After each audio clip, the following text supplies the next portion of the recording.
लाला जी ने मुझे अपनी वैन ठीक करने को कहा, लेकिन मैंने उसे सीधा ट्रांसफॉर्मर रोबोट बना दिया।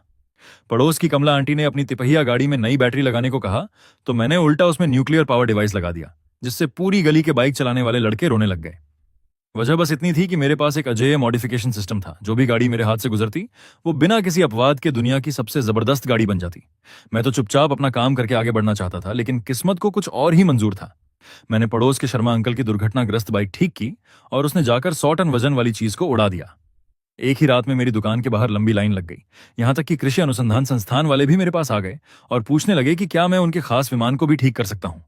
उस समय मैं दुकान में मशीन से छेड़छाड़ कर रहा था कि तभी बगल वाले शर्मा अंकल अपनी मोटरसाइकिल घसीटते हुए अंदर आए। रोहित, जरा इस गाड़ी को देख ले बेटा, छोटा सा एक्सीडेंट हो गया था, अब ये ठीक हो सकती है क्या? मैंने उनकी बाइक पर नजर डाली और मेरे होंठ फड़क गए। पूरी बाइक में एक भी हिस्सा सही हालत में नहीं था। हालत ऐसी थी कि हॉर्न छोड़कर बाकी सब कुछ आवाज कर रहा था। शर्मा अंकल ने मेरी शक्ल देखकर हंसते हुए कहा, बेटा, इस समय हाथ थोड़ा तंग है, किसी तरह ठीक कर दे, बस काम चल जाए। तू जानता ही है, तेरा भैया राहुल अभी कॉलेज की तैयारी कर रहा है, घर में पैसों की बहुत जरूरत है, बस इतना कर दे कि सुरक्षित सड़क पर चल सके। उनकी बात सुनकर मैं मन ही मन परेशान हो गया। राहुल भैया तो 5 साल से दोबारा परीक्षा दे रहे थे और अभी तक एक ढंग का कॉलेज भी नहीं निकाल पाए थे। लेकिन शर्मा अंकल की उम्मीद भरी आंखें देखकर मैंने चुपचाप सांस भरी, बाइक को ध्यान से देखा और कहा, ठीक है अंकल, मैं देखता हूं। मेरे यहां कहते ही शर्मा अंकल ऐसे जल्दी से निकल गए जैसे डर हो कि मैं कहीं अपना फैसला ना बदल दूं। मैंने बेबस होकर सिर हिलाया, सिस्टम खोला और सामने खड़ी बाइक को लॉक कर लिया। स्क्रीन पर 95% डैमेज देखकर फिर से झटका लगा, लेकिन शर्मा अंकल की बात याद करके मैंने मॉडिफिकेशन टारगेट में सेफ्टी परफॉर्मेंस बढ़ाव डाला और मॉडिफिकेशन फीस 500 रुपए सेट कर दी।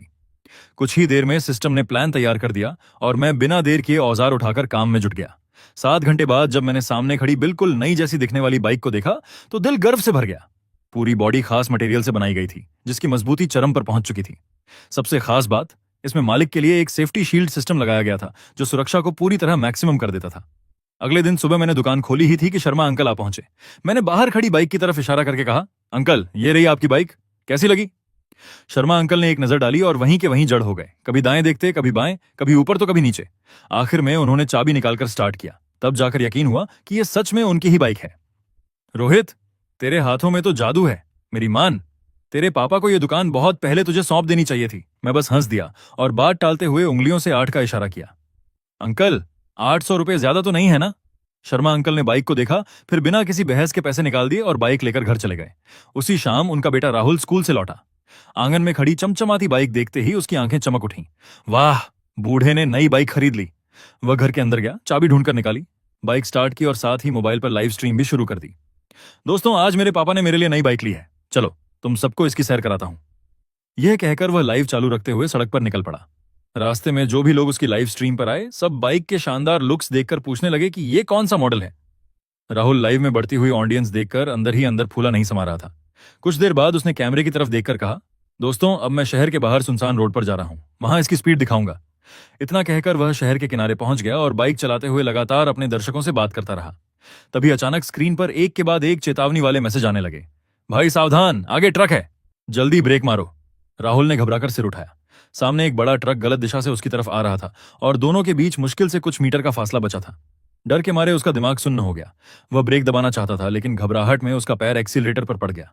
लाइव देख रहे लोगों की सांसें अटक गईं। कई लोगों ने तो आंखें तक बंद कर लीं। आखिर सामने 100 टन वजन वाला ट्रक था। आम कार भी उससे टकरा जाए तो उसका बुरा हाल हो जाए, फिर बाइक की क्या औकात थी। सबको लग रहा था कि अब एक भयानक हादसा होने वाला है।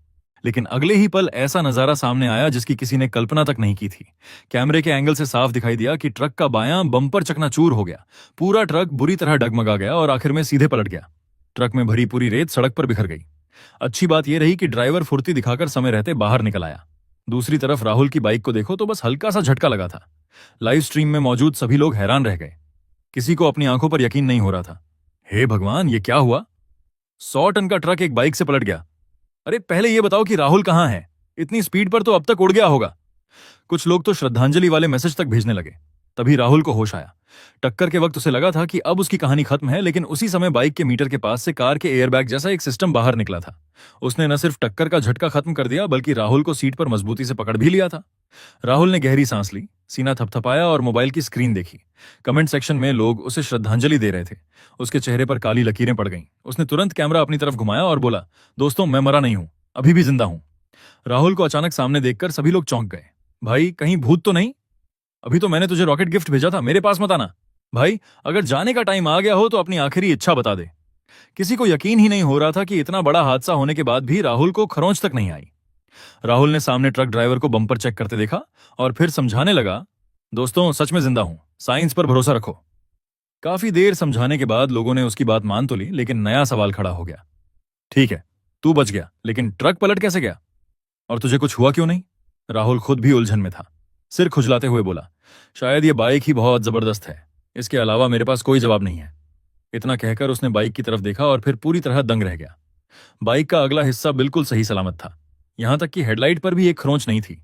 उसे अपनी आंखों पर यकीन नहीं हुआ। उसने तुरंत कैमरा बाइक की तरफ घुमाकर पूरी गाड़ी दिखाई। लाइव देखने वाले लोग भी सन्न रह गए। नहीं, ये हो ही नहीं सकता। ट्रक से टक्कर के बाद भी एक डेंट तक नहीं। भाई कहीं ये सब प्रमोशन तो नहीं? चलो लिंक डालो, मैं अभी खरीदता हूं। राहुल अभी कुछ और समझाने ही वाला था कि तभी दूर से गालियां देता हुआ ट्रक ड्राइवर वहां पहुंच गया। चलाना आता भी है या नहीं? देख मेरी गाड़ी का क्या हाल कर दिया, आज तुझे पैसे देने ही पड़ेंगे। राहुल का गुस्सा तुरंत भड़क गया। गलती सामने वाले की थी, क्योंकि वही गलत दिशा में आ रहा था और ऊपर से वही पैसे मांग रहा था। दोनों के बीच बहस शुरू हो गई। सड़क से गुजरने वाले लोग भी तमाशा देखने के लिए रुक गए। आखिर बाइक का ट्रक को पलट देना कोई रोज की बात तो थी नहीं। जब मामला बढ़ने लगा तो कुछ लोगों ने पुलिस को फोन कर दिया। थोड़ी देर बाद ट्रैफिक पुलिस की टीम वहां पहुंच गई।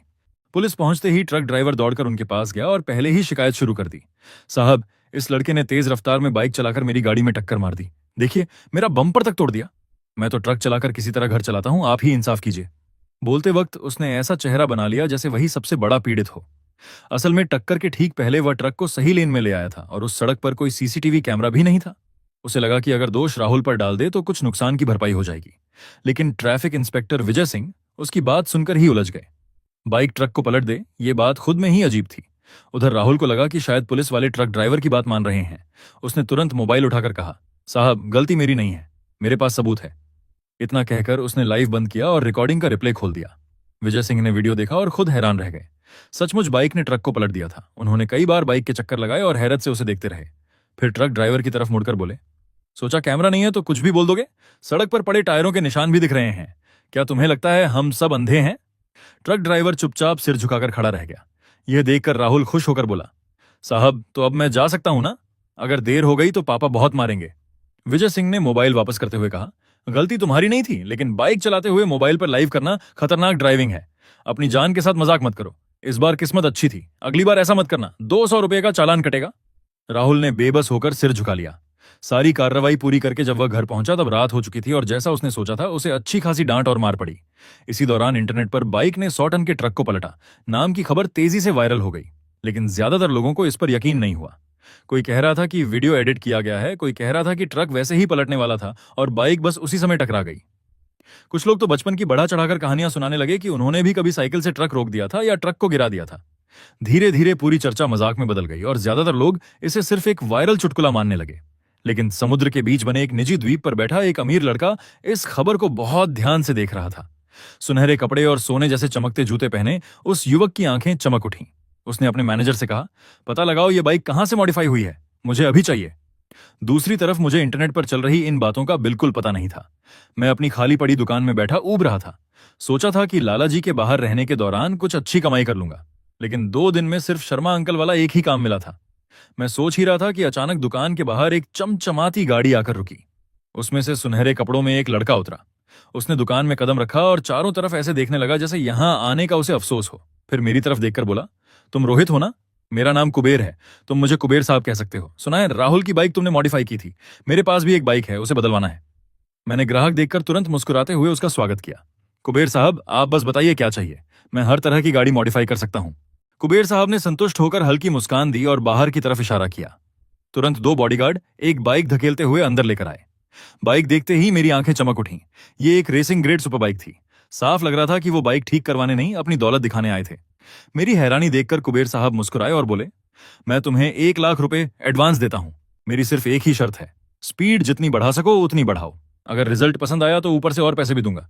यह कहकर उन्होंने मैनेजर को कार्ड देने का इशारा किया और बड़े स्टाइल में चश्मा लगाकर बाहर निकल गए। मैं काफी देर तक वहीं खड़ा रह गया।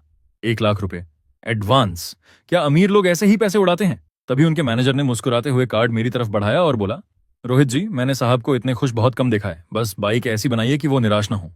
मैंने जल्दी से भुगतान लिया और उनके जाने के बाद बार बार बैलेंस चेक करने लगा। इतने पैसे देखकर दिल मचल उठा। लगा कि सिर्फ कमाने से क्या फायदा, थोड़ा खुद पर भी खर्च करना चाहिए। मैं सीधा सेकंड हैंड कार मार्केट गया और 10,000 रुपये में एक पुरानी कार खरीद लाया। दुकान लौटकर मैंने सिस्टम से अपनी कार को लॉक किया। स्क्रीन पर 83% डैमेज दिखा। उत्साह में मैंने मॉडिफिकेशन टारगेट में ट्रांसफॉर्मर रोबोट लिख दिया, लेकिन सिस्टम ने लाल चेतावनी दिखाते हुए कहा कि मौजूदा लेवल पर यह संभव नहीं है और पहले सिस्टम को लेवल 4 तक अपग्रेड करना होगा। मैंने निराश होकर टारगेट बदलकर जल, थल और हवा में चलने वाली कार कर दिया। इस बार सिस्टम ने मंजूरी दे दी। फीस के तौर पर मैंने 95,000 रुपये डाल दिए। आखिर ये मेरी पहली अपनी गाड़ी थी। कुबेर साहब के दिए एडवांस में से 10,000 कार पर खर्च हो चुके थे और 95,000 मॉडिफिकेशन में चले गए। बाकी पैसे उनकी बाइक को स्पीड मॉन्स्टर बनाने के लिए काफी थे। जल्द ही सिस्टम ने दोनों गाड़ियों के लिए प्लान तैयार कर दिया। मेरी कार का काम काफी बड़ा था, इसलिए मैंने पहले कुबेर साहब की बाइक पर काम शुरू किया। सिस्टम ने दिखाया कि बाइक लगभग नई थी, सिर्फ 0.1% डैमेज। मैंने टारगेट डाला, जितनी ज्यादा स्पीड हो सके। काफी सोचने के बाद मॉडिफिकेशन फीस 3,000 रुपये तय की। आखिर कुछ मुनाफा भी तो कमाना था। प्लान आते ही मैं औजार लेकर काम में जुट गया और शाम होने से पहले बाइक तैयार कर दी। मैंने तुरंत कुबेर साहब को फोन किया। कुछ ही देर बाद उनकी गाड़ी दुकान के बाहर आकर रुकी। अंदर आते ही उनकी नजर उस सुनहरी चमकती बाइक पर पड़ी और उनकी आंखें खुशी से भर गईं। पूरी बाइक सोने जैसी चमक रही थी और उसका डिजाइन किसी भविष्य की मशीन जैसा लग रहा था। सबसे खास बात, इसमें आम बाइक की तरह 2 पहिए नहीं थे, बल्कि एक विशाल बिना स्पोक वाला पहिया पूरी बाइक को संभाल रहा था। उसका लुक इतना दमदार था कि किसी भी इंसान का सपना लग रहा था। काफी देर देखने के बाद कुबेर साहब मेरी तरफ मुड़े और बोले, भाई कमाल कर दिया, बताओ कितने पैसे हुए?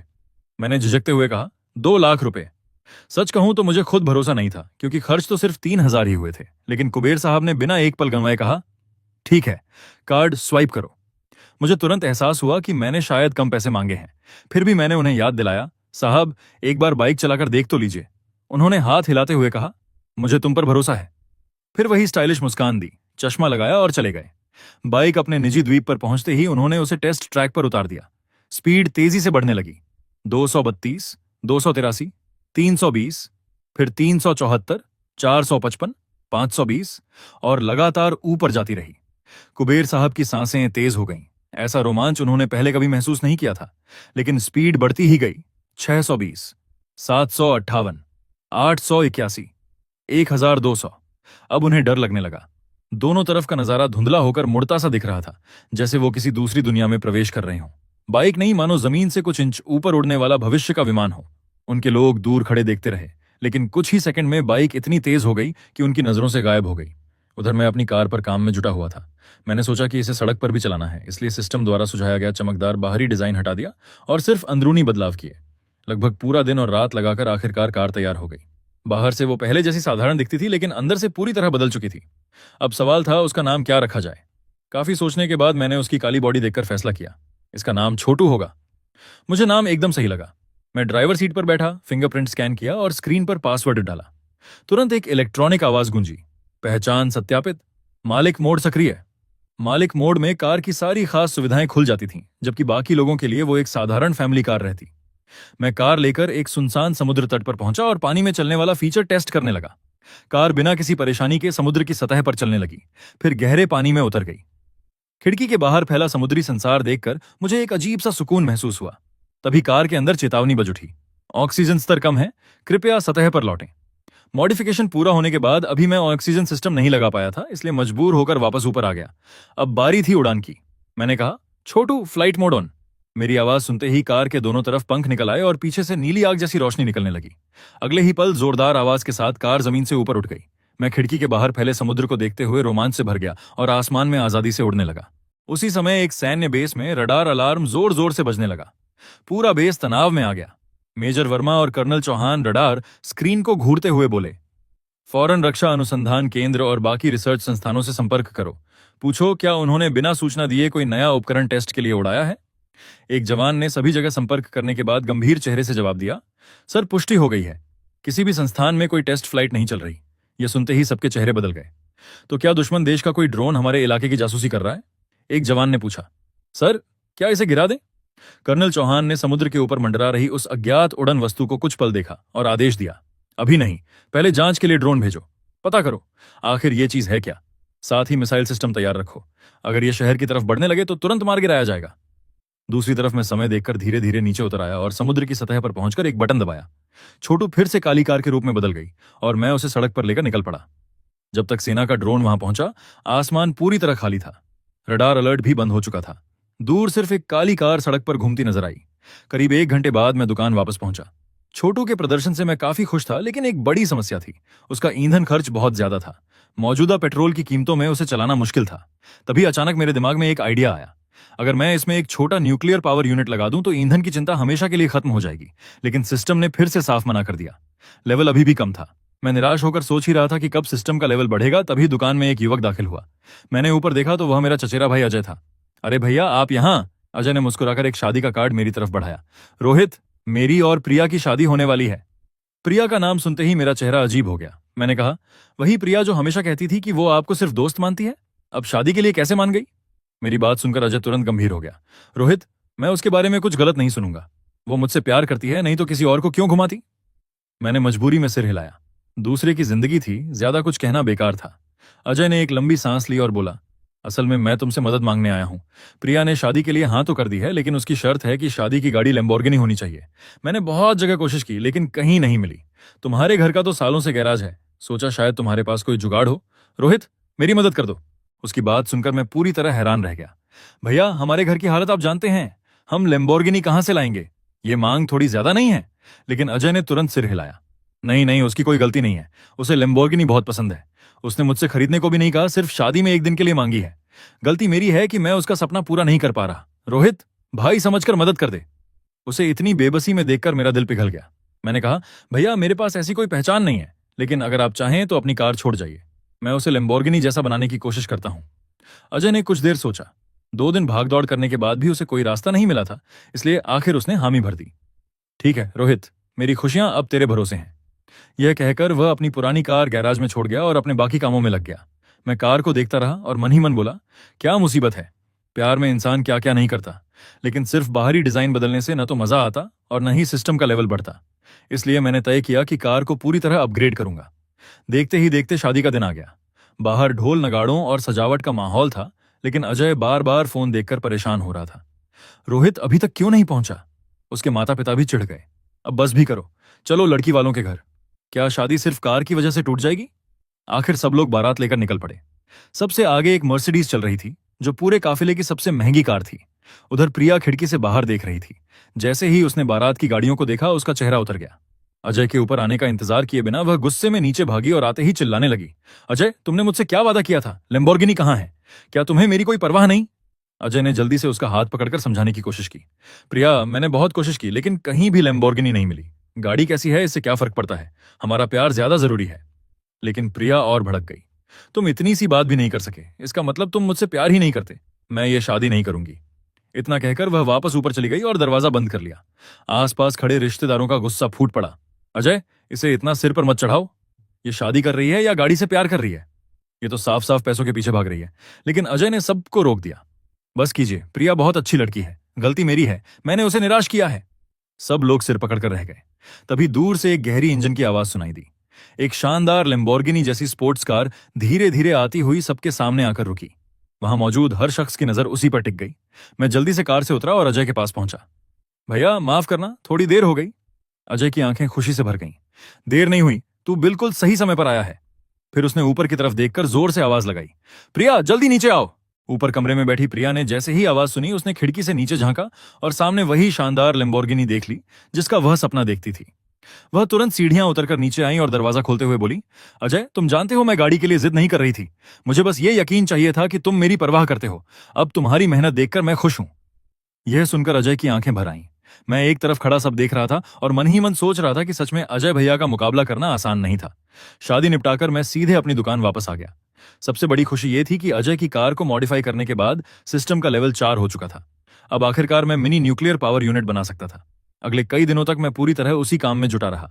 सिस्टम की योजना के हिसाब से एक एक पार्ट तैयार किया और पूरे 1 हफ्ते की मेहनत के बाद आखिरकार वह चीज बनकर तैयार हो गई। मेरी हथेली से थोड़ा ही बड़ी एक छोटी सी डिब्बी थी, लेकिन उसके अंदर छिपी ताकत की कल्पना भी नहीं की जा सकती थी। उसे देखकर मैं बेहद उत्साहित था। अगर ये काम कर गई तो फिर बिजली के बिल की भी चिंता नहीं रहेगी। मैं उसे लेकर छोटू में लगाने ही वाला था कि तभी पड़ोस की कमला आंटी हाँफती हुई दुकान में घुस आईं। रोहित बेटा, जल्दी मेरी स्कूटी की बैटरी बदल दे। पिछली बार तुम्हारी दुकान बंद थी तो सामने वाली दुकान से बदलवाई थी। पता नहीं कैसी बैटरी लगाई, 2-4 किलोमीटर चलते ही जवाब दे देती है। जल्दी कर, मुझे पोते को लेने जाना है। उनकी बात सुनकर मैं परेशानी में पड़ गया क्योंकि दुकान में कोई नई बैटरी बची नहीं थी। तभी मेरी नजर हाथ में पकड़े उस छोटे डिब्बे पर पड़ी और मेरे दिमाग में एक खतरनाक आइडिया आ गया। मैंने मुस्कुराकर कहा, ठीक है आंटी, अभी बदल देता हूं। ऐसी बैटरी लगाऊंगा कि पूरी जिंदगी याद रखेंगी। इतना कहकर मैंने नई बनी मिनी न्यूक्लियर पावर यूनिट उनकी स्कूटी में फिट कर दी। फिर मैंने कहा, आंटी, आजकल बैटरी चोरी भी बहुत हो रही है, इसलिए मैंने एक खास लॉक भी लगा दिया है। अब कोई इसे चुरा नहीं पाएगा।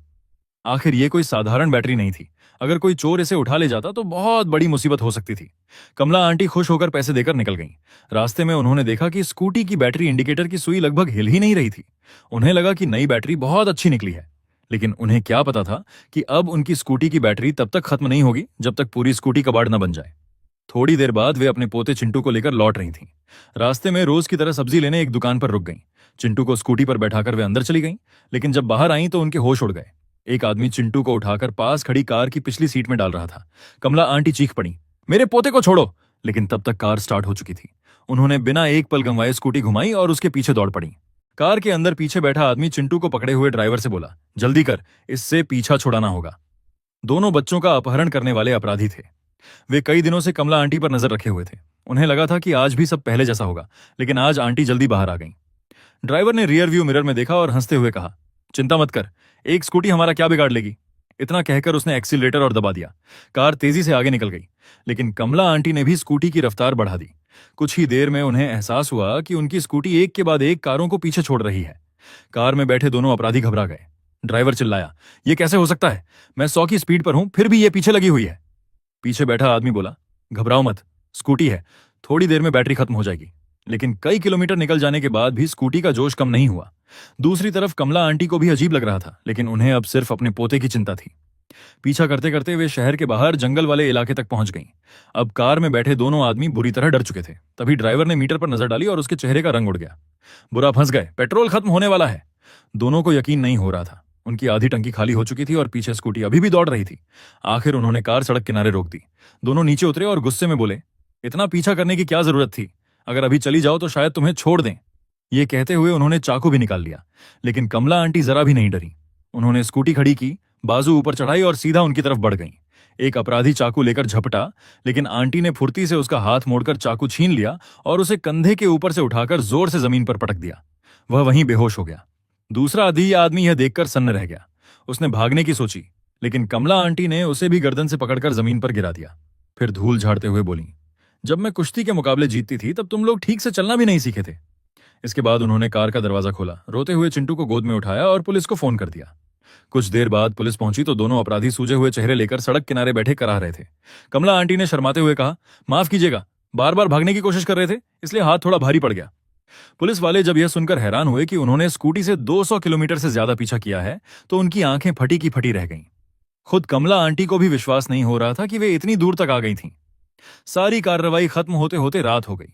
दूरी ज्यादा होने के कारण उन्हें स्कूटी गाड़ी में लादकर घर वापस आना पड़ा। सब कुछ फिर से सामान्य हो गया, लेकिन उसी रात अंधेरे में एक परछाई चुपचाप कॉलोनी के पार्किंग एरिया में पहुंची। वह मशहूर बैटरी चोर विजय था। उसने तेजी से कई स्कूटी की बैटरियां निकाल लीं, लेकिन जब कमला आंटी की स्कूटी की बारी आई तो वह अटक गया। उसने कई बार कोशिश की, लेकिन बैटरी का लॉक खुल ही नहीं रहा था। पहली बार उसकी चोरी की कला को चुनौती मिली थी। गुस्से में उसने एक पर्ची लिखी और वहीं छोड़कर चला गया। अगले दिन सुबह कमला आंटी ने देखा कि कॉलोनी में कई लोगों की बैटरियां चोरी हो गई हैं। घबराकर उन्होंने अपनी स्कूटी देखी तो बैटरी सही सलामत थी, लेकिन एक पर्ची लगी हुई थी। उसमें लिखा था, तुमने मुझे पहली बार हार का स्वाद चखाया है, लेकिन मैं हार नहीं मानूंगा। तुम्हारी बैटरी एक दिन जरूर लेकर जाऊंगा। ये पढ़कर कमला आंटी को लगा कि चोर कुछ ज्यादा ही फिल्मी है। जब पड़ोसियों को पता चला कि उनकी बैटरी बच गई है तो सब उनके आसपास इकट्ठा हो गए। कमला आंटी ने पूरी कहानी इतने मजेदार अंदाज में सुनाई कि बात पूरे मोहल्ले में फैल गई। नतीजा ये हुआ कि अगली सुबह जब मैंने दुकान खोली तो आधी कॉलोनी मेरे दरवाजे पर खड़ी थी। जब मैंने सबकी बातें सुनी तो मैं भी हैरान रह गया। एक रात में इतने सारे बैटरी चोरी हो गए थे और ऊपर से चोर धमकी भरी चिट्ठी भी छोड़ गया था, लेकिन हर स्कूटी में न्यूक्लियर पावर यूनिट लगाना मुमकिन नहीं था। मैंने लोगों से कहा कि गाड़ियां दुकान में छोड़ दें। फिर दूसरे गैराज से नई बैटरियां मंगवाकर सबकी स्कूटी ठीक कर दी। लेकिन मेरे सामने एक नई परेशानी खड़ी हो गई। अगर चोर फिर से बैटरियां चुरा ले गया तो मेरी दुकान की बदनामी हो जाएगी। उसी रात मैंने दुकान बंद की और छोटू लेकर कॉलोनी के पास सड़क किनारे जाकर निगरानी शुरू कर दी। पुलिस भी लगी हुई थी, लेकिन मुझे पता था कि उनके पास और भी जरूरी काम होते हैं, इसलिए मैंने खुद पहरा देने का फैसला किया।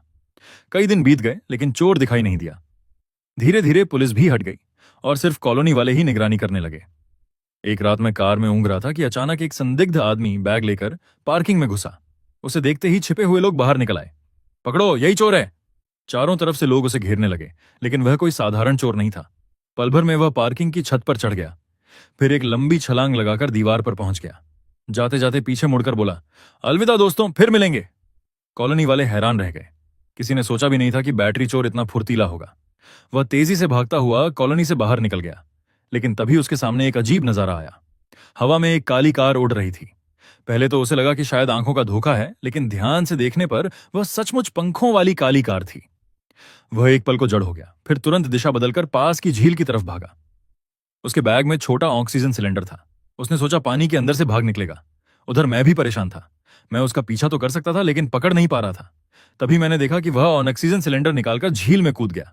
मैं मुस्कुराया और छोटू के पंख समेटकर सीधे झील में उतर गया। पानी के अंदर विजय ने जब कार को अपनी तरफ आते देखा तो उसके होश उड़ गए। उड़ने वाली कार, पानी में चलने वाली कार, उसकी सारी चालाकी बेकार हो गई। उसके पास तरह तरह के बच निकलने वाले उपकरण थे, यहां तक कि पैराशूट भी था, लेकिन इस तकनीक के सामने वह पूरी तरह लाचार था। पहली बार उसे सचमुच डर महसूस हुआ।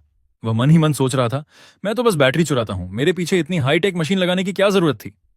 कुछ देर बाद उसका ऑक्सीजन खत्म होने लगा और वह मजबूर होकर पानी से बाहर निकल आया। मैं भी कार किनारे लगाकर उसके सामने पहुंचा और बोला, तो अब भी भागोगे या पुलिस को बुलाऊं? विजय ने मुझे घूरकर देखा और बोला, आज मैं तुमसे नहीं, तुम्हारी मशीन से हारा हूं, लेकिन एक दिन लौटूंगा। तभी पुलिस पहुंच गई और उसे गिरफ्तार करके ले गई। आखिरकार कॉलोनी की बैटरियां सुरक्षित हो गईं। मैं अभी यही सोच रहा था कि कहीं मेरी कार का राज खुल तो नहीं गया, तभी अगले दिन सुबह दुकान के बाहर एक जानी पहचानी वैन आकर रुकी। मैं चौंक गया। मम्मी पापा तो कुछ दिनों के लिए बाहर गए थे, इतनी जल्दी कैसे लौट आए? तभी पापा वैन से उतरकर बोले, क्यों बेटा, हमें देखकर ऐसे क्यों घबरा रहा है? कहीं कोई गड़बड़ तो नहीं की? मैं झेंपते हुए आगे बढ़ा और मुस्कुराकर बोला, अरे नहीं पापा, आप लोग इतनी जल्दी वापस कैसे आ गए?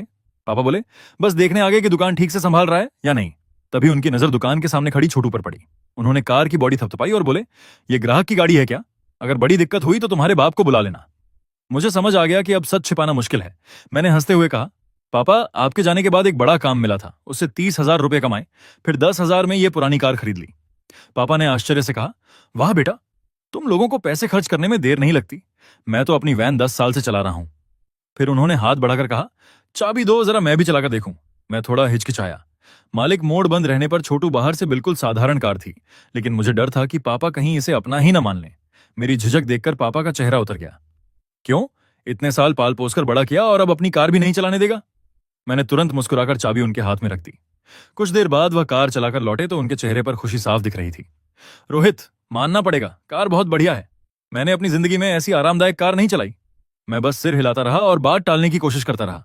आखिर इस कार को बनाने में मैंने दिन रात एक कर दिए थे। ऊपर से ये मेरी पहली अपनी गाड़ी थी। पापा ने मेरी तरफ घूरकर कहा, मैं इतने साफ इशारे कर रहा हूं फिर भी समझ नहीं रहा। मैं मासूम बनकर बोला, पापा सच में समझ नहीं आया। पापा ने नाक सिकोड़ते हुए मेरा हाथ पकड़ा और अपनी पुरानी वैन की तरफ खींच लिया। अरे जरा मेरी गाड़ी को देखो, 10 साल से भी ज्यादा चला ली है, अब तो कबाड़ होने वाली है। ये सुनकर मेरे होंठ फड़क गए, लेकिन तभी मेरे दिमाग में एक बढ़िया आइडिया आया। मैं तुरंत हंसते हुए बोला, शर्मा जी, आप तो बिल्कुल पहचान ही नहीं पाए। ये कोई मामूली गाड़ी नहीं है, ये तो विंगर सुपर वैन है, लेजेंडरी गाड़ी। अभी इसकी असली ताकत बाहर नहीं आई है। अगर इसे थोड़ा सा मॉडिफाई कर दिया जाए तो मर्सिडीज जैसी बड़ी बड़ी लग्जरी कारें भी इसके सामने फेल हो जाएंगी। और ऐसी गाड़ी सिर्फ आपके जैसे कामयाब आदमी को ही सूट करती है। लगता है वह मेरी बातों का असर हो गया। पापा की आंखों में चमक आ गई। वो बोले, सच में ये विंगर इतनी कमाल की है? मैंने तुरंत कहा, बिल्कुल, ये बात सिर्फ असली जानकार लोग समझते हैं, हर किसी को नहीं बताता मैं। पापा जोर से हंस पड़े, मेरे कंधे पर हाथ मारकर बोले, वाह बेटा, क्या बात कही है। ठीक है, ये गाड़ी मैं तुम्हें दे देता हूं और तुम्हारी सेकंड हैंड छोटू मैं चला लूंगा। ज्यादा इमोशनल मत होना, बाप हूं तुम्हारा, इतना तो कर ही सकता हूं। मेरे चेहरे पर अजीब सा भाव आ गया। सच में पुराने खिलाड़ी ही होते हैं। कुछ दिनों बाद पापा बड़े शान से मेरा चोटू लेकर निकल गए। मैं विंगर को देखता रहा, फिर दुकान का शटर गिराकर पूरे ध्यान से उसकी मॉडिफिकेशन में लग गया। 7 दिन और 7 रात की मेहनत के बाद मैंने उसे एक असली ट्रांसफॉर्मर कार में बदल दिया। उसमें माइक्रो न्यूक्लियर पावर सिस्टम लगाया और हाई लेवल आर्टिफिशियल इंटेलिजेंस भी डाल दिया। काम पूरा होने के बाद मैं उसे लेकर एक सुनसान जगह टेस्ट करने पहुंचा ही था कि तभी पापा का फोन आ गया। फोन उठाते ही वो उत्साहित होकर बोले, रोहित, कोई तेरी सेकंड हैंड कार के लिए 1 करोड़ रुपए देने को तैयार है। ये सुनकर मेरी भौहें सिकुड़ गईं। छोटू मैंने सिर्फ 10,000 रुपए में खरीदी थी। मॉडिफिकेशन के बाद उसकी बेसिक परफॉर्मेंस जरूर बेहतर हो गई थी, लेकिन उसकी कीमत 1 करोड़ होना नामुमकिन था। अगर कोई इतना पैसा दे रहा था तो मतलब साफ था कि उसे पता चल चुका था कि छोटू कोई आम कार नहीं है। मैं तुरंत बोला, पापा वो लोग कहाँ हैं? अभी कुछ मत करना, मैं तुरंत पहुंच रहा हूं। लेकिन उधर से पापा हंसते हुए बोले, अरे वो तो कब के जा चुके। 1 करोड़ मिल रहे थे, इसमें सोचने वाली क्या बात थी। ऐसा बेवकूफ ग्राहक बार बार नहीं मिलता बेटा। मैंने आंखें बंद कर लीं और थोड़ा नाराज होकर बोला, पापा मेरी इजाजत के बिना मेरी कार कैसे बेच दी आपने। पापा शायद मेरी नाराजगी से हैरान थे। उनके हिसाब से एक साधारण सेकंड हैंड कार 1 करोड़ में बिकना लॉटरी लगने जैसा था। वो बोले, घबराने की जरूरत नहीं है। उन्होंने कहा है कि अगर कार वापस चाहिए तो कभी भी ले सकते हो, बस पैसे लौटा देना। मुझे मामला कुछ अजीब लगा। मैंने कहा, पापा उनका नंबर भेज दीजिए, मैं खुद बात करता हूं। जल्द ही मैंने नंबर मिलाया। हेलो, अभी मेरे पिताजी ने बताया कि आपने उनसे एक कार खरीदी है। असल में वो कार मेरी है। क्या मैं उसे वापस ले सकता हूं? 1 करोड़ और जो भी एक्स्ट्रा देना पड़ेगा मैं दे दूंगा। लेकिन सामने वाला जरा भी हैरान नहीं हुआ। उसने शांत आवाज में कहा, बिल्कुल, पेनल्टी की कोई जरूरत नहीं, चलिए मिलकर बात कर लेते हैं। उसकी आवाज सुनकर मुझे और अजीब लगा। ऐसा लग रहा था जैसे उसे पहले से पता हो कि मैं कार वापस लेने आऊंगा। मैंने ज्यादा सोचने के बजाय उसके भेजे हुए लोकेशन पर पहुंचना ही सही समझा। वहां 2 आदमी मेरा इंतजार कर रहे थे। उनमें से एक की उम्र करीब 40 साल थी। उसने गोल्डन फ्रेम का चश्मा पहना हुआ था और काफी सभ्य लग रहा था। मुझे देखते ही वह मुस्कुराकर बोला, नमस्ते, तुम ही रोहित हो ना? मेरा नाम डॉक्टर राजीव मेहता है। नाम सुनते ही मैं थोड़ा रुका, उसके चेहरे को ध्यान से देखा और फिर मेरी आंखें फैल गईं। डॉक्टर राजीव मेहता? राष्ट्रीय विज्ञान संस्थान के मशहूर वैज्ञानिक डॉक्टर राजीव मेहता? वह मुस्कुराकर सिर हिलाने लगा, जैसे उसे पहले से पता था कि मैं उसे पहचान जाऊंगा। वह देश के सबसे युवा वैज्ञानिकों में से एक था और अक्सर सरकारी चैनलों पर दिखाई देता था। विज्ञान में थोड़ी भी दिलचस्पी रखने वाला शायद ही कोई इंसान हो जो उसे न जानता हो। मैं अंदर से हिल गया। जिसने पापा से 1 करोड़ देकर छोटू खरीदी थी वो कोई आम आदमी नहीं बल्कि राष्ट्रीय विज्ञान संस्थान का वैज्ञानिक निकला। इसका मतलब साफ था कि अब मेरी तरफ सरकार का ध्यान जा चुका था।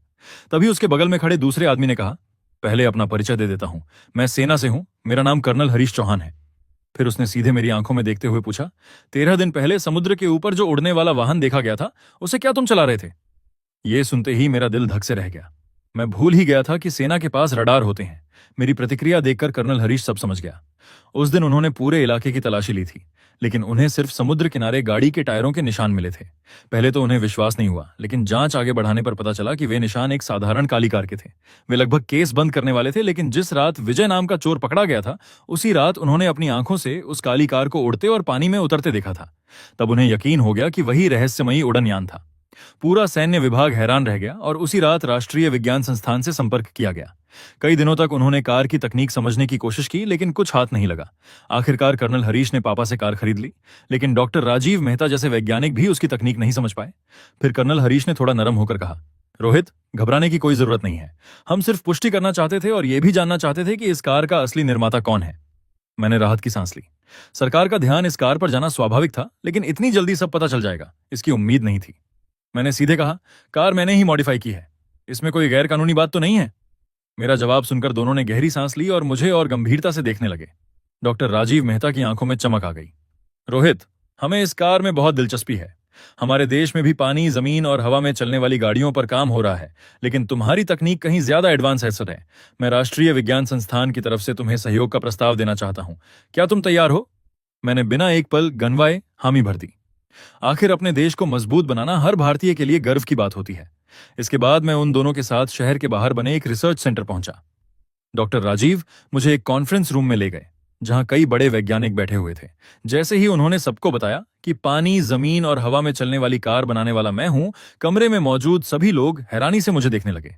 एक वैज्ञानिक बोला, राजीव, कहीं तुमसे गलती तो नहीं हुई? ये लड़का तो मुश्किल से 20-22 साल का लगता है। दूसरा बोला, हाँ, इतनी एडवांस टेक्नोलॉजी इसने कैसे बना ली? सच तो यह था कि डॉक्टर राजीव को भी शुरू में यकीन नहीं हुआ था, लेकिन सेना की जांच गलत नहीं हो सकती थी। उन्होंने सबकी तरफ देखते हुए कहा, मुझे पता है कि आप लोगों के मन में बहुत सारे सवाल हैं, इसलिए मैं रोहित को यहां लाया हूं ताकि वो खुद आपके सवालों के जवाब दे सके। इतना कहकर उन्होंने मेरी तरफ इशारा किया। मैंने भी कुछ नहीं छिपाया। सिस्टम से मिले डिजाइनों और मॉडिफिकेशन योजनाओं को मैं पूरी तरह समझ चुका था, इसीलिए उन्हें समझाने में मुझे कोई दिक्कत नहीं हुई। लेकिन मेरी बातें सुनकर वहां बैठे सभी वैज्ञानिक स्तब्ध रह गए। एक उम्रदराज वैज्ञानिक कांपते हाथों से अपना चश्मा ठीक करते हुए बोले, रोहित बेटा, क्या तुम हमें बता सकते हो कि तुमने ये सब ज्ञान कहां से हासिल किया? बाकी लोग भी तुरंत सहमति में सिर हिलाने लगे। उनके सामने बैठा एक नौजवान न सिर्फ थ्योरी में बल्कि प्रैक्टिकल काम में भी ऐसी ऊंचाई पर पहुंच चुका था कि यकीन करना मुश्किल था। सबकी हैरानी भरी नजरों को देखकर मैंने सोचा और कहा, मुझे बचपन से ही मशीनों का शौक था। घर में कार रिपेयर की दुकान थी, तो जो भी आइडिया आता था उसे आजमाता रहता था। बस ऐसे ही ये कार बन गई। लेकिन मेरी इस बात ने सबको और ज्यादा हैरान कर दिया। बिना किसी बड़ी पढ़ाई या ट्रेनिंग के सिर्फ अपने दम पर इतनी एडवांस टेक्नोलॉजी बना लेना उनके लिए किसी चमत्कार से कम नहीं था। अब कमरे में मौजूद हर शख्स पूरी तरह मेरी काबिलियत मान चुका था। मुझे लगा कि अब मेरा काम खत्म हो गया है और मैं वापस जा सकूंगा, लेकिन तभी डॉक्टर राजीव ने मुझे रोक लिया। रोहित, एक और मदद चाहिए। ये काम भी तुम्हारे ही क्षेत्र से जुड़ा हुआ है। मेरी आंखें चमक उठीं। मैंने तुरंत पूछा, क्या आपकी कार खराब हो गई है? कोई बात नहीं, कहाँ है? मैं अभी ठीक कर देता हूं। डॉक्टर राजीव हंस पड़े। कार नहीं है, मेरे साथ चलो, सब समझ जाओगे। इतना कहकर वह मुझे एक हेलीकॉप्टर तक ले गए। मैं मन ही मन सोच रहा था कि हम मेरी छोटू से भी जा सकते थे, लेकिन उन्होंने बताया कि जहां जाना है वहां किसी बाहरी वाहन को ले जाने की अनुमति नहीं है। ये सुनकर मेरे मन में कुछ अंदाजे बनने लगे। थोड़ी देर बाद हेलीकॉप्टर की खिड़कियां पूरी तरह ढक दी गईं और मुझे बाहर कुछ भी दिखाई देना बंद हो गया। इससे मेरा शक और मजबूत हो गया। काफी देर बाद हेलीकॉप्टर उतरा। नीचे उतरते ही मैंने देखा कि चारों तरफ हथियारबंद सैनिक खड़े थे। मैं और डॉक्टर राजीव कुछ देर इंतजार करते रहे, फिर कुछ लोग हमारी तरफ आए। सबसे आगे एक मजबूत कदकाठी वाला अधिकारी था, जिसके कंधों पर चमकते हुए सितारे लगे थे। डॉक्टर राजीव उसे देखकर बोले, कर्नल चौहान, हमें वो चीज दिखाइए। कर्नल चौहान ने मुझे शक भरी नजरों से देखा। डॉक्टर राजीव तुरंत बोले, ये वही विशेषज्ञ हैं जिनके बारे में मैंने बताया था। कर्नल चौहान ने मुझे ऊपर से नीचे तक देखा और साफ लग रहा था कि उन्हें मुझ पर भरोसा नहीं है। तब डॉक्टर राजीव ने मुस्कुराकर कहा, कभी कभी कम उम्र के लोग भी बड़े कमाल कर जाते हैं, मुझ पर भरोसा रखिए। इसके बाद कर्नल चौहान हमें एक कड़ी सुरक्षा वाले गोदाम में ले गए। गोदाम के बीचों बीच एक बड़ी चीज काले कपड़े से ढकी हुई थी। उनके इशारे पर एक सैनिक ने कपड़ा हटाया। नीचे जो था उसे देखकर मेरे चेहरे के भाव ही बदल गए। अगर अच्छे शब्दों में कहूं तो वो एक लड़ाकू विमान था, और बुरे शब्दों में कहूं तो कबाड़ का ढेर। डॉक्टर राजीव मेरी शक्ल देखकर थोड़ा असहज हो गए। उन्होंने कहा, रोहित, हमने तुम्हें यहां इसलिए बुलाया है कि तुम देख सको कि इसे ठीक किया जा सकता है या नहीं। मैं दंग रह गया। मैं एक कार मैकेनिक हूं और आप लोग मुझसे लड़ाकू विमान ठीक करवाना चाहते हैं? तभी कर्नल चौहान बोले, यह विमान हमने दुश्मन देश से हासिल किया था। इसे दुनिया के सबसे ताकतवर लड़ाकू विमानों में गिना जाता है, लेकिन इसकी हालत इतनी खराब है कि हमारी सारी कोशिशें नाकाम रही हैं। हम इसकी तकनीक भी नहीं समझ पाए। मैंने विमान को फिर से देखा। मुझे यकीन नहीं हो रहा था कि यह कबाड़ कभी दुनिया का सबसे बेहतरीन विमान माना जाता था। मैंने डॉक्टर राजीव से कहा, मुझे नहीं लगता कि मैं ये कर पाऊंगा, लेकिन उन्होंने मेरी बात काट दी। रोहित, मुझे तुम में क्षमता दिखाई देती है। विज्ञान में सावधानी जरूरी है, लेकिन कभी कभी इंसान को अपने एहसास पर भी भरोसा करना चाहिए। मैं चाहता हूं कि तुम कोशिश करो। उनकी बात सुनकर मैं थोड़ा भावुक हो गया। दूसरी तरफ कर्नल चौहान का चेहरा बता रहा था कि उन्हें अभी भी भरोसा नहीं था, लेकिन उन्होंने कुछ नहीं कहा। आखिर यह विमान वैसे भी बेकार पड़ा था। कोशिश करने में क्या जाता था? मैंने कुछ देर सोचा। देश के लिए कुछ अच्छा करने का मौका बार बार नहीं मिलता। आखिर मैंने सिर हिलाया और कहा, ठीक है, मैं पूरी कोशिश करूंगा, लेकिन जब मैं काम करता हूं तो मुझे किसी की दखलंदाजी पसंद नहीं है। जब तक काम पूरा ना हो जाए कोई मुझे परेशान नहीं करेगा। डॉक्टर राजीव को बात अजीब लगी, लेकिन उन्होंने मेरी शर्त मान ली। इसके बाद मैंने घर फोन करके माँ पापा को सूचना दी और सभी लोगों को बाहर भेज दिया। जैसे ही मैं अकेला हुआ, मैंने सिस्टम से विमान को स्कैन किया। रिपोर्ट देखकर पता चला कि विमान 78% तक क्षतिग्रस्त था। अब समझ आया कि इतने बड़े वैज्ञानिक भी इसे क्यों नहीं ठीक कर पाए थे। लेकिन असली परेशानी तब शुरू हुई जब मैंने मॉडिफिकेशन का प्लान बनाना चाहा। आखिर ये देश के लिए लड़ाकू विमान था, इसलिए मैं इसमें हर संभव एडवांस टेक्नोलॉजी डालना चाहता था। मगर सिस्टम का लेवल अभी इतना ऊंचा नहीं था। मजबूरी में मैंने अपनी पूरी जमा पूंजी यानी 20 लाख रुपए मॉडिफिकेशन बजट के तौर पर डाल दिए। कुछ ही देर में सिस्टम ने पूरा प्लान तैयार कर दिया। उसकी क्षमताएं देखकर मैं खुद हैरान रह गया। भले ही वो साइंस फिक्शन फिल्मों जैसा ना हो, लेकिन असल दुनिया में ऐसा विमान पूरे ग्रह पर राज कर सकता था। इसके बाद मैं पूरी तरह काम में जुट गया। लगभग 15 दिन की लगातार मेहनत के बाद आखिरकार विमान पूरी तरह तैयार हो गया। जैसे ही कर्नल चौहान और डॉक्टर राजीव को खबर मिली, दोनों भागते हुए गोदाम में पहुंचे। लेकिन विमान को देखते ही दोनों की आंखें फटी की फटी रह गईं। उसका डिजाइन पूरी तरह बदल चुका था। विमान और उसके पंख एक ही ढांचे में ऐसे घुल गए थे कि अलग अलग पहचानना मुश्किल था। पूरा ढांचा किसी धारदार ब्लेड की तरह दिख रहा था, जिसमें जबरदस्त साइंस फिक्शन वाला एहसास था। हालत यह थी कि वो लड़ाकू विमान कम और किसी भविष्य की दुनिया का मॉडल ज्यादा लग रहा था। कुछ देर तक दोनों सिर्फ उसे घूरते रहे। आखिर डॉक्टर राजीव ने सूखे गले से पूछा, रोहित, तुम्हें पूरा यकीन है कि ये उड़ भी सकता है? कर्नल चौहान भी उम्मीद भरी नजरों से मेरी तरफ देखने लगे। मैं मुस्कुराया और बोला, उड़ सकता है या नहीं ये तो टेस्ट करके ही पता चलेगा। ये सुनते ही कर्नल चौहान पायलट बुलाने लगे, लेकिन मैंने उन्हें रोक दिया। जरूरत नहीं है, इस विमान में एआई आधारित ऑटोमेटिक कॉम्बैट सिस्टम लगा है। इसे दूर से कंट्रोल किया जा सकता है। आगे चलकर अगर इसका बड़े स्तर पर उत्पादन हुआ तो एक साथ कई विमानों को नेटवर्क के जरिए कंट्रोल भी किया जा सकेगा। यह सुनकर कर्नल चौहान का मुंह खुला का खुला रह गया।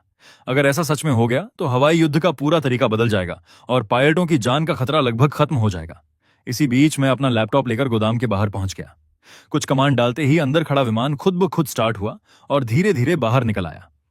कर्नल चौहान ने घबराकर कहा, रुको, मैं अभी ट्रायल फ्लाइट के लिए एयर कॉरिडोर की अनुमति लेता हूं। मैंने हाथ उठाकर उन्हें रोका। उसकी जरूरत नहीं है, बस देखते रहिए। मैंने कुछ और बटन दबाए। अगले ही पल एक जोरदार आवाज हुई और विमान बिना दौड़े सीधे जमीन से ऊपर उठ गया। वहां मौजूद सभी लोग स्तब्ध रह गए। विमान धीरे धीरे ऊपर गया और फिर हवा में स्थिर होकर रुक गया। कोई रनवे नहीं, कोई धुआं नहीं, कोई तेज रफ्तार टेक ऑफ नहीं। ऐसा लग रहा था जैसे कोई एलियन स्पेसशिप हवा में तैर रही हो। डॉक्टर राजीव तो कुछ पलों के लिए सांस लेना भी भूल गए।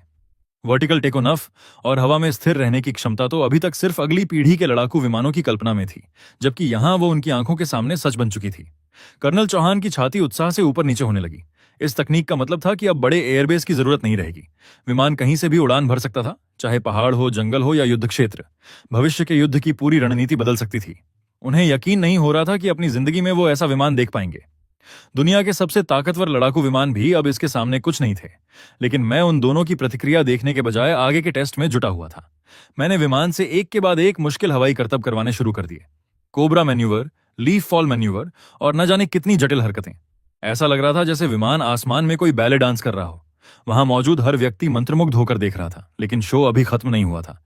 मैंने अगला टेस्ट शुरू किया, स्पीड टेस्ट।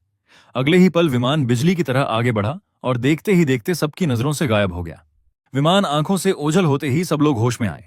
कर्नल चौहान और डॉक्टर राजीव दोनों ने एक साथ मेरी तरफ देखा और पूछा, रोहित, इसकी स्पीड कितनी जा सकती है? मैंने जवाब देने के बजाय कंप्यूटर स्क्रीन की तरफ इशारा किया। दोनों ने देखा कि स्क्रीन पर स्पीड के आंकड़े तेजी से बढ़ रहे थे। 2.3 माख, 3.8 माख, 5.2 माख, 8.6 माख। दोनों की आंखें हैरानी से फैल गईं। लेकिन आंकड़े यहीं नहीं रुके। स्पीड बढ़ती रही। 10.5 माख, 11.7 माख, 13.4 माख। डॉक्टर राजीव तो लगभग बेहोश होने वाले थे। तभी मैंने हल्की सी सांस छोड़ते हुए कहा, स्पीड अभी भी थोड़ी कम है। मेरी बात सुनकर कर्नल चौहान और डॉक्टर राजीव दोनों का चेहरा देखने लायक था। आम लड़ाकू विमान मुश्किल से 3 माख तक पहुंचते थे और मैं 13.4 माख को कम बता रहा था। टेस्ट पूरा होने के बाद मैंने विमान को वापस बुलाया और उसे सुरक्षित लैंड करवा दिया। कर्नल चौहान और बाकी लोग तुरंत उसके चारों तरफ जमा हो गए। कोई उसके ढांचे को देख रहा था, कोई उसकी तकनीक की तारीफ कर रहा था। सबकी आंखों में जुनून और उत्साह साफ दिखाई दे रहा था। काफी देर बाद कर्नल चौहान मेरे सामने आए। उनकी आंखें नम थीं। उन्होंने कहा, रोहित जी, धन्यवाद, आपका बहुत बहुत धन्यवाद। एक सैनिक और कमांडर होने के नाते वो सबसे बेहतर समझते थे कि इस विमान का क्या मतलब था। ये विमान भविष्य के युद्धों का बेताज बादशाह बन सकता था और देश को ऐसी हवाई ताकत दे सकता था जिसका मुकाबला कोई नहीं कर पाएगा।